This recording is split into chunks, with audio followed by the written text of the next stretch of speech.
They notice everything about you, except what it cost you to stay calm. People catch the way your jaw tightens when someone interrupts you, the way your smile flickers under a passive-aggressive comment. They see the surface. They always see the surface, but they never see what it took to not say what was really on your mind.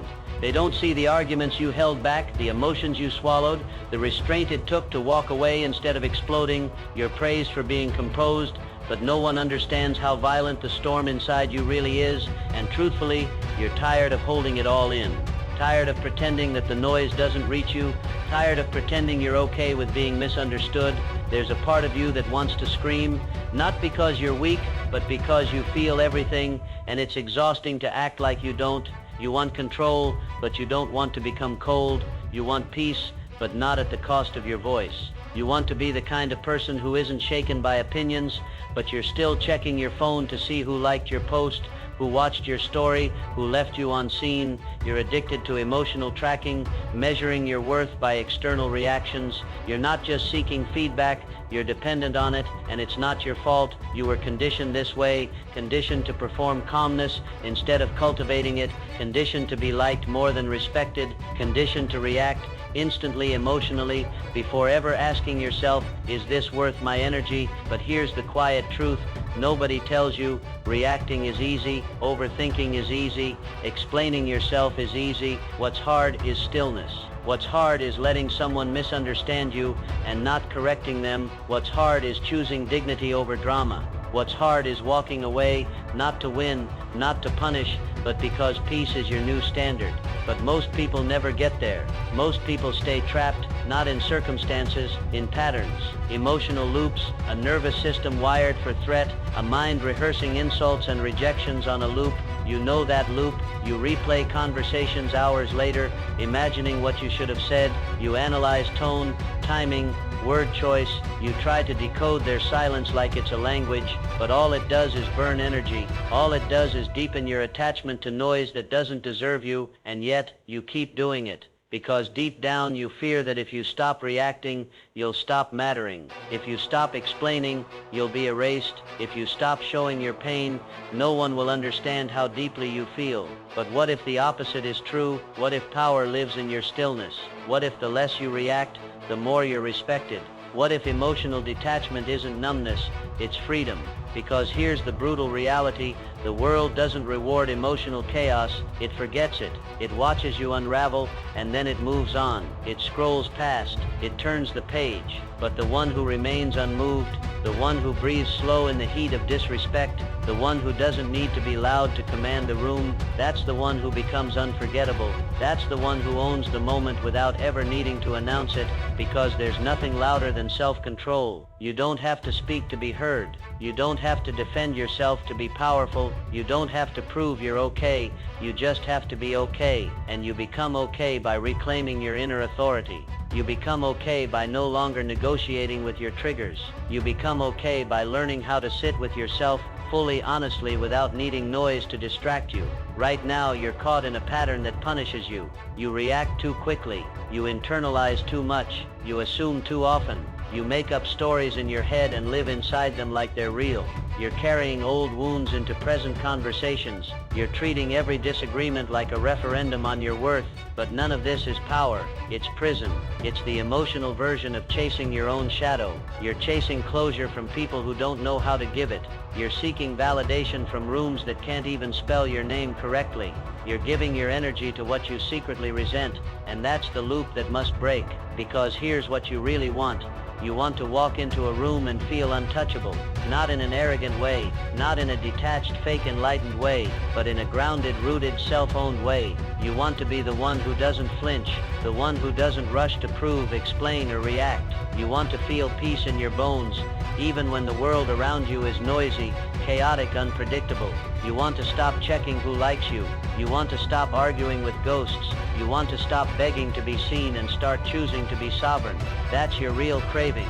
Not applause, not attention, not even understanding. What you crave is internal command. the kind that doesn't sway in storms, the kind that doesn't shrink under scrutiny, the kind that doesn't need anyone's permission to stand tall. And underneath that craving is the fear that maybe you'll never get there, that maybe you'll always be reactive, always be exhausted by other people's moods, always be replaying what they said and what you wish you said, the fear that your peace is always one disrespect away from collapse, that no matter how much you meditate, read, journal, you'll still crumble the next time someone criticizes you. That fear runs deep. It's not about ego, it's about identity.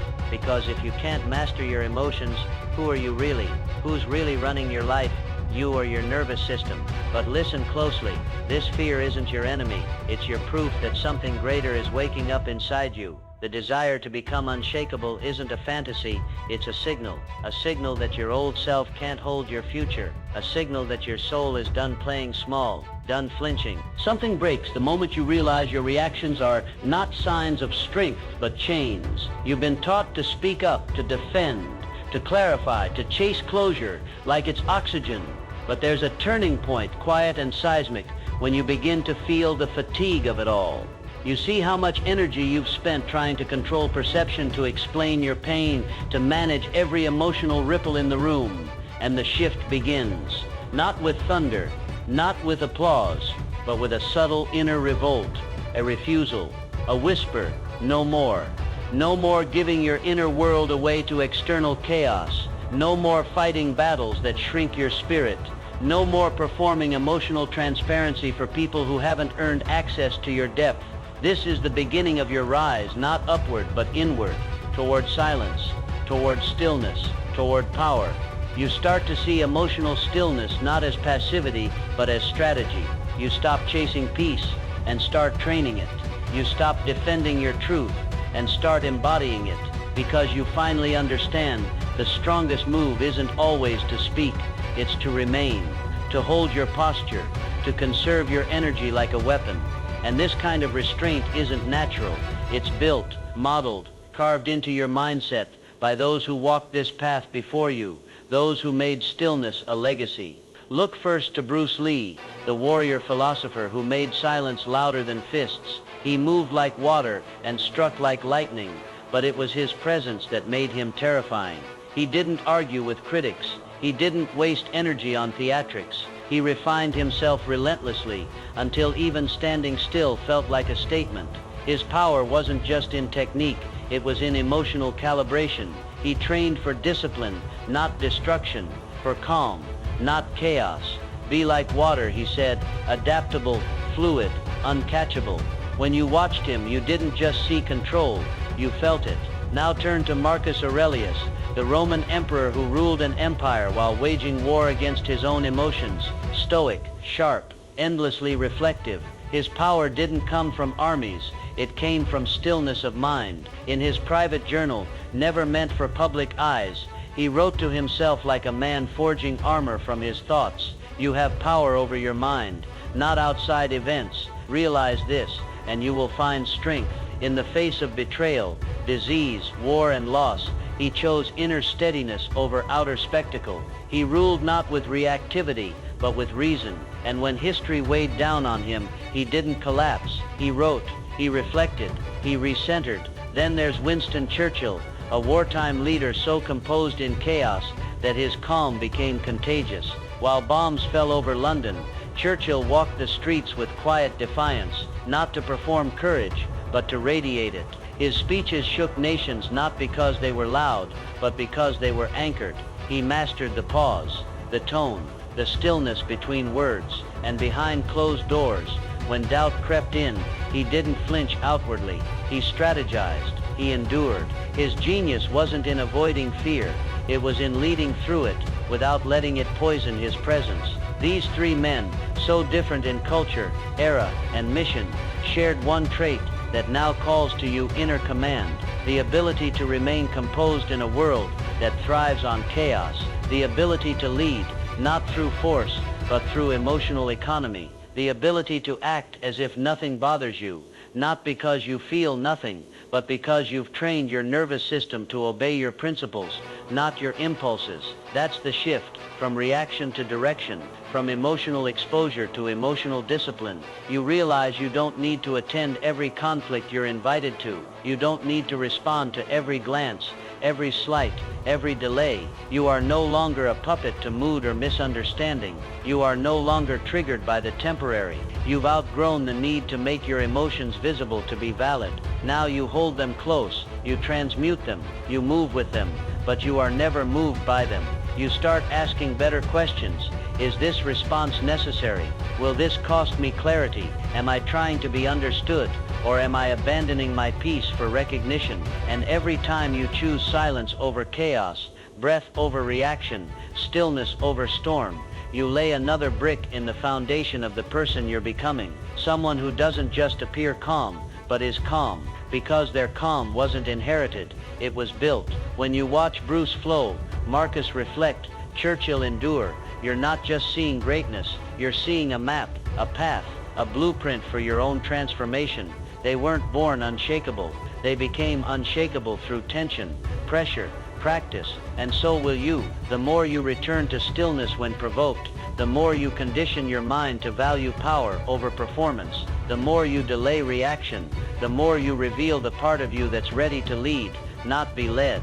The more you act as if nothing bothers you, not to deceive others, but to train yourself, the more you become the kind of person others can't predict, can't rattle, and can't ignore. Because here's the truth no one tells you. The most powerful person in the room isn't the one who talks the most, it's the one who reacts the least. And when that person is you, you no longer chase influence, you become it.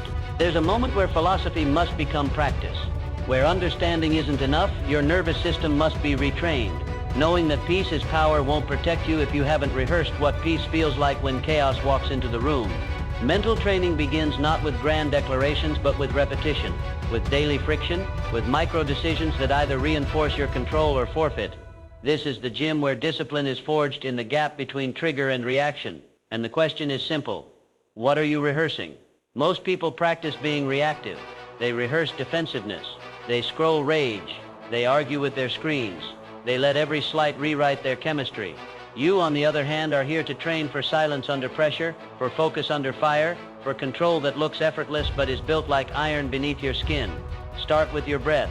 It sounds simple, obvious, but it's not. It's sacred. When you breathe with intention, you override panic. You signal to your mind, I am safe here. I choose how I feel. This is where Bruce Lee started his training, not just with strikes, but with breath. Inhale, observe, wait. Exhale, respond. He didn't throw punches out of impulse. He moved like a thought. Fast but never rushed. Controlled. He trained his reactions in solitude so that by the time conflict arrived, he had no need to react. He simply acted decisively, minimally, flawlessly. That's the rhythm you must rehearse. Begin each day not with your phone but with your posture, your stillness. Sit with your discomfort. Observe what thoughts demand attention. Ask, is this thought true? Is it useful? Does it serve the person I'm becoming? Now apply the Stoic layer. Marcus Aurelius journaled to himself not to vent, but to rehearse clarity. His morning routine wasn't a motivational video, it was philosophy in ink. He prepared his mind to be offended. He wrote, today you will meet people who are rude, arrogant, deceitful, not as a warning, but as a grounding. He trained his expectations to match reality so that he could remain steady within it. You must do the same. Expect discomfort. Expect friction. Expect slow progress. But don't resist it. Rehearse it. Prepare for it like a soldier trains for war.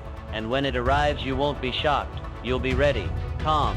Not because the world is fair, but because your mind is trained to be firm. Then we step into strategy with Winston Churchill. His mental discipline wasn't forged in temples, it was built in war rooms. Amid bombings, betrayals, and dwindling hope, he organized his thoughts like a general marshals troops. He didn't panic, he planned. He structured his day with routines. He used rhythm to counter chaos. You must do the same.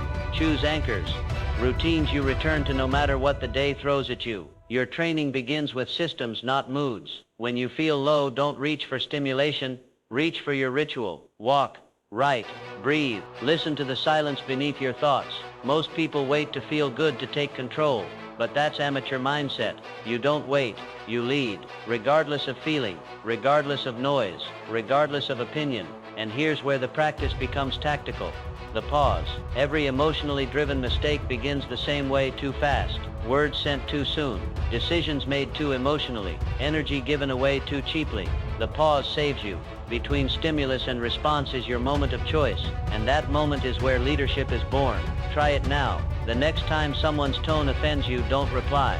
Breathe. Let their energy pass through you like wind through stone. Practice saying nothing, not forever, just long enough to gather yourself. And when you do speak, you speak from intention, not emotion. That's the difference between control and collapse. Bruce practiced the pause in movement. Marcus practiced it in journaling. Churchill practiced it in silence before speeches. You will practice it everywhere. And the more you practice, the more unshakable you become. Because over time your mind rewires. The default reaction, defensiveness, anger, insecurity, gets overridden by calm, presence, and command. You begin to respond like a sculptor chiseling stone, one deliberate move at a time. You become harder to provoke, easier to follow, impossible to read, because now you don't need to react. You choose, you evaluate, you lead, and nothing is more magnetic than a human being who no longer seeks validation from noise. Make this practical. Each morning, write your identity into your day. I am calm. I don't chase small things. I don't explain myself unnecessarily. I hold my energy like gold. Say it until it becomes your operating system. Repeat it at night, so your subconscious learns to choose calm while you sleep. And when the tests come, as they always do, you won't be guessing who you are. You'll already know. You trained for this. You're not pretending nothing bothers you. You're building the version of yourself that selects what's worth being bothered by. Because ultimately, mental training isn't about denying emotion, it's about elevating above it. You are no longer here to be easily read. You are no longer here to react for sport. You are here to walk like thunder beneath the skin, to speak only when necessary, to feel deeply and act wisely. That's mental control. That's how leaders are born. And that's the path you're now walking, one pause, one breath, one unbothered moment at a time. Anyone can act calm when life is quiet. Anyone can breathe slowly when the world is soft, but mastery isn't measured in stillness when it's easy. It's measured in your ability to stand unshaken when life bares its teeth. True emotional control is not tested in isolation. It is tested in public, in pressure, in conflict. In those small, sharp moments when you're blindsided, when life hits where it hurts most. Mastery means becoming the kind of person whose peace is not seasonal, not conditional, not dependent on how kind or fair the world is. It means being the eye of the storm, untouchable not because you hide from chaos, but because you walk directly into it and remain unmoved. Bruce Lee understood this better than most. Watch footage of him sparring. Watch interviews where critics tried to provoke him. He didn't shrink. He didn't rage. He stood completely present. His body could move at lightning speed, but his eyes remained calm. His breath stayed steady. His responses were short, clear, often laced with almost playful detachment. That's not accident. That's not temperament. That's trained. Bruce didn't just practice kicks. He practiced emotional neutrality because he knew the first to lose composure loses clarity, and the one who loses clarity loses control. In the inner war of emotional mastery, Marcus Aurelius fought daily battles against his own impulses. Imagine the life he led, Emperor of Rome, facing betrayal from friends, rebellion from generals, death in his family, and constant responsibility over millions of people. Yet when he sat down to write to himself, there is no chaos in his words, no venom, no panic. Instead, he writes of control, of humility, of endurance. You have power over your mind, not outside events. Realize this, and you will find strength. He knew he could not stop storms from coming, but he could build himself into a man who withstood them. That's mastery. And then there is Winston Churchill, who faced one of the darkest hours in human history, while bombs fell on London, while fear infected the streets, while the future of his people looked all but doomed. Churchill refused to let panic lead him. His speeches were measured.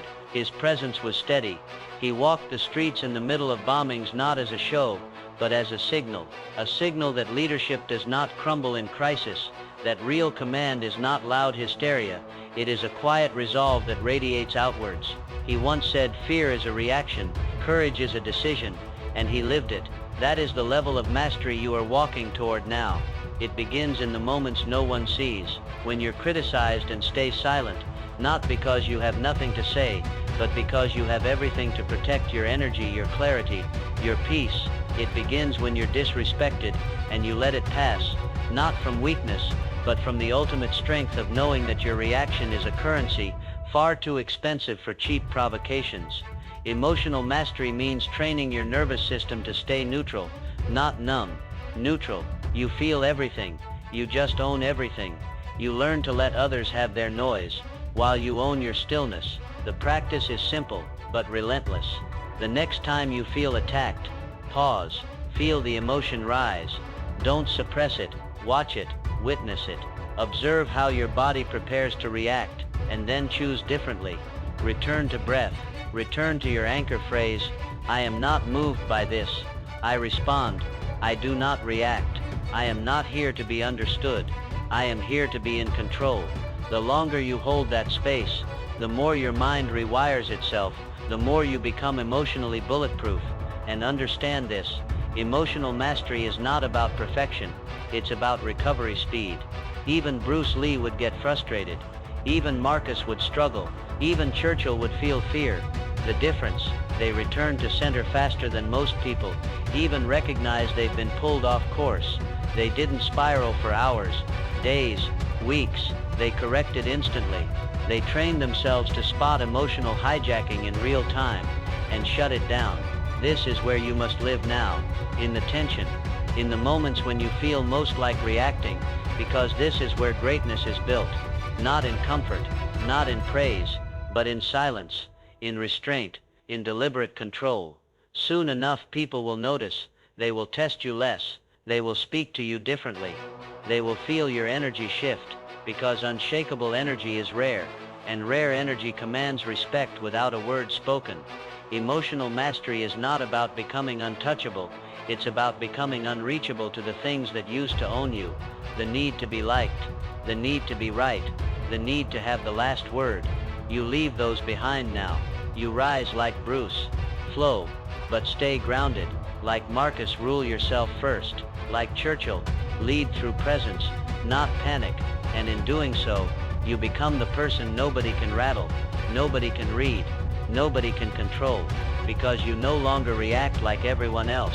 You respond like who you've trained to become. When I'm gone, because control is never just about this hour, this day, this week. Emotional control, inner power, unshakable calm. These are not just for comfort. They are for immortality. They are for impact, for legacy, for something that outlasts breath. You were not born to be reactive. You were not built to die average. You were not designed to be a slave to mood swings, arguments, or opinions that will be forgotten before the year ends. No, you were made to leave echoes, to build something with your presence so deliberate, so rare, so stable, that when you leave the room remembers you. That's what legacy is. Look at Bruce Lee. His life was short, his words were few, but his presence rewired the world. He didn't chase trends. He didn't try to fit culture. He built a philosophy of life so lean, so distilled, so principle-based, that decades after his death, his name still vibrates through every dojo, every film, every mind that has studied discipline. Why? Because Bruce Lee was not loud. He was clear. His legacy was not based on followers. It was based on foundation. He built what would last. And that is your charge now, to build what lasts. Every moment you choose calm over chaos, patience over reaction, dignity over drama, you are laying bricks in your legacy. Because people don't remember noise, they remember presence, they remember how you made them feel, and nothing makes people feel safer, more inspired, more drawn in than someone who walks like they already know who they are. It's why Marcus Aurelius, a ruler from 2,000 years ago, still governs minds today. The Roman Empire has fallen. His palaces are dust, his armies long gone. But his words, his reflections, his stoic practices, they live. Because he ruled himself first, because he documented not his victories, but his inner battles. He left us not the story of a conqueror, but of a man relentlessly mastering his own response to life. That's immortality. Marcus didn't care about his reputation, he cared about his reality. He cared about truth. He cared about becoming a man his future self would respect. That is the new scoreboard you must adopt. Am I becoming someone my future self would bow to? And then there is Winston Churchill, whose words alone have outlived enemies, critics, even history's distortions. He knew the role of presence in leadership. He knew the role of tone, timing, silence. His speeches rallied not because of volume, but because of vision. His words were not written to impress the next headline. They were written to withstand the next century, and they have. To each, there comes in their lifetime that special moment when they are figuratively tapped on the shoulder and offered the chance to do a very special thing, their destiny. That moment is now yours. You are standing at the shoulder tap of your life. The call is not to be louder, it is to be deeper. The call is not to win arguments, it is to win yourself. The call is not to control others, it is to master what most people never master, their own inner climate. And here is the truth about legacy most will never understand. Your calm is your monument, your restraint is your statue, your dignity is your empire. You may not have your name on buildings, but if your presence trains one person to breathe slower, to choose better, to lead with grace, your legacy is already carved in stone. You become rare, and rare people echo forever. Bruce Lee's flow, Marcus Aurelius's reflection, Winston Churchill's resolve. These were not accidents. They were disciplines, rehearsed daily, embodied relentlessly, until the men themselves became philosophies.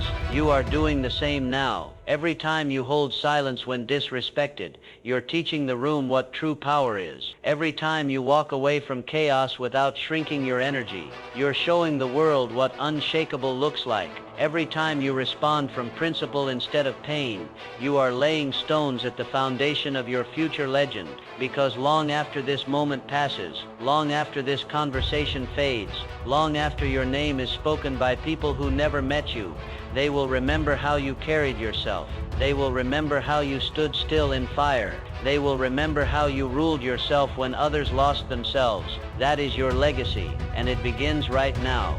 There comes a day when you stop explaining yourself, not because the world finally understands you, but because you finally understand yourself. You look around and realize most people are addicted to noise, drowning in reactions, slaves to moods that rise and fall like cheap tides. But not you, not anymore. You stand at the edge of your old life, the version of you that flinched, that explained, that needed to be liked, that needed to win arguments nobody even remembers. You stare it down and you walk past it silently, because true power doesn't announce its arrival. It arrives. It exists. It takes up space without asking permission. That's who you are now. The person who is studied in silence. The person they can't read. The person whose stillness becomes unsettling because it reveals the emotional chaos of everyone else. You have entered the rarest space in the world. The space where peace is no longer reactive but sovereign. Look at Bruce Lee. He didn't perform control. He became it. Look at Marcus Aurelius. He didn't write about philosophy to sound wise. He wrote to command himself when the world was falling apart. Look at Winston Churchill. He didn't deliver speeches to impress. He spoke so the future would remember the unshakable nature of a leader who refused to be governed by fear. And now it is your turn to breathe slowly when others panic, to stand still when others crumble, to walk away when others beg for chaos. You are no longer competing for attention.